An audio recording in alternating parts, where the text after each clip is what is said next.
what are your benchmarks towards accomplishing that goal, and how far off in time are we looking here? Are we looking a decade, 2 decades, and which are the short-term goals that we need to meet so that we know that we're making progress? Okay. So some of the results that we've achieved so far is that we've put together a roadmap that contains information about what is required to do a substrate-independent mine, which are the different routes that you can take. There are a few major routes that you can approach it by. What projects or what sort of projects would provide the tools necessary to fulfill the requirements of any one of those particular routes, and then to connect with that the people who are working in those areas and to discover key pieces that are missing, parts that nobody's really paying enough attention to, and what needs to be done there. In the last year, there's been an increasing interest from high-profile people in neuroscience, such as Ed Boyden, to also look into brain circuitry and how would you replicate it and how would you acquire the data for that. And so we have started some early collaborations on developing technology that can actually acquire data at large scale and high resolution. And it looks like this is giving us a very good picture, at least along one of the directions towards substrate-independent mines, namely the whole brain emulation approach, this very conservative approach, and what it needs in terms of structure and in terms of function, and then tools that can acquire the structure and tools that can acquire the functional characterization of components. So this is very clear, and that gives us a really concrete project for whole brain emulation, at least for that approach to substrate-independent mines. As far as milestones are concerned, we're still finishing up some of the fundamental literature so that we can put that out early in 2012. Then along 2012, I think it's time to do the first projects on the large-scale data acquisition from the functional characterization, for the functional characterization of components, because that part's been neglected somewhat. That's basically one of those key areas that needed more attention. Meanwhile, to also support the ongoing work by people like Ken Hayworth, who've been doing the structural side of things. And then hopefully after 2012, we should at least have a very early prototype that shows that the kind of tools we need are available in both of those parts, so structural and functional. And the hope is that knowing that and being able to demonstrate that it will spur the kind of investment that's necessary to build these on the scale and with the kind of precision that's necessary to get so much data, to get all this data that you would need out of a brain. Now, how long will that take to get to that final result? That's a really hard question, because it depends so much on the resources that you get. It depends so much on how much people invest and whether they, really put a lot of people on the job, or if a lot of scientists pick it up. So yeah, I've tried to display this on a graph that I showed during my H+ talk in Hong Kong recently, and it was just a quick graph just to show that the connection between resources and when would it get done. And so I always hope that people will put in so many resources that it can get done within the next 20 years. But maybe I'm being optimistic, maybe not. We'll have to see. It's also therefore a matter of advocacy. It's a matter of telling people, look, this is a concrete project. This is not like, let's say you want to try life extension and you want to do it the biological route, and then very often somewhere someone says, oh, and to do this, we have to understand biology. They just kind of say that, understand biology. It's like, oh, wow, but that's a really big topic.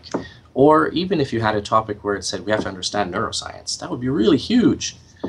But this isn't, because whole brain emulation is really conservative. It says we're assuming here that what we are is an emergent function of what's going on at the bottom level. And the bottom level we've studied for many years. We know, even though we don't have catalogs of everything that's there, we know how to get that data if we need it. We know that if we need a parameter about a certain type of synaptic channel, we know what kinds of tests to do to acquire that data.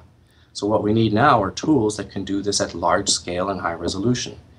So it's a matter of applying our knowledge, our scientific knowledge about how neuroscience works at that level today, together with the engineering that is required to build the kinds of tools that can get that data. It's a data acquisition problem. It's not a huge scientific problem. It's not a maintenance problem. It's not how do you keep this car running forever or something like that. In that sense, it's very concrete, and it's about how many resources. So let me ask you about the detail to get a little bit deeper about what we do and what we don't know. Let's take me, for example, and let's see if this question will be outside of your field. But I suffer from migraine occasionally, and on some occasions it's pretty serious. So I've been to the doctor a couple of times. We've done fMRI scans and a couple of other tests, and so far they're clueless. They have no idea what could be the reason. One theory was that I might have sinusitis, which turns out I don't. My eye prescription is accurate because I wear contact lenses, but I get the headaches not when I have my contacts off, but when I have them on too. Therefore, that's not related to that either. And the fMRI did not seem to help them in any way possible to come up with a diagnosis. So let me ask you this: doesn't that show that we're very, very far away from any practical results? One, and two is, what would be the dream outcome of us getting to know pretty much everything that there is to know about the issues and the problems and the neuroscience that's happening right here? Yeah. I think that's another point that really needs to be made very clearly. One thing is to want to understand the brain fully. The other one is whole brain emulation. They're not the same thing. Even if you make an emulation of a brain, a complete emulation from the ground up, and even if it works, it doesn't mean that you have a complete understanding of the brain. Not automatically. It will make it a lot easier to get that understanding because at least you have total access to every component while it's functioning, and you can see what's going on, and you can turn it off and turn it on, test, does changing this change anything? So it will allow exploration in a way that we've never been able to do before. I like to call the idea a virtual brain laboratory in a sense, and everything can be backed out of. So instead of trying a drug on some people and saying, well, let's see if it has any adverse reactions, if it does have adverse reactions, you can dial it back. So those are huge advantages if you're going to do any kind of medical research, if you're going to do scientific experimentation, but it's not an automatic outcome. Because as I was saying before, there's a difference between this low-level understanding and giving that answer, yes, we understand the brain. We know at every hierarchical level how this strategy works. And you're right, there's a big difference there. But I see those kinds of things, like being able to use it as a virtual brain laboratory, also as some of the huge advantages if you make these kinds of models. And that doesn't just happen when you're doing whole brain emulation on an individual level for a person because they want that. But also if you're just doing brain emulation, brain circuitry emulation of, say, regions of the brain or of animals, smaller animals where you can test things.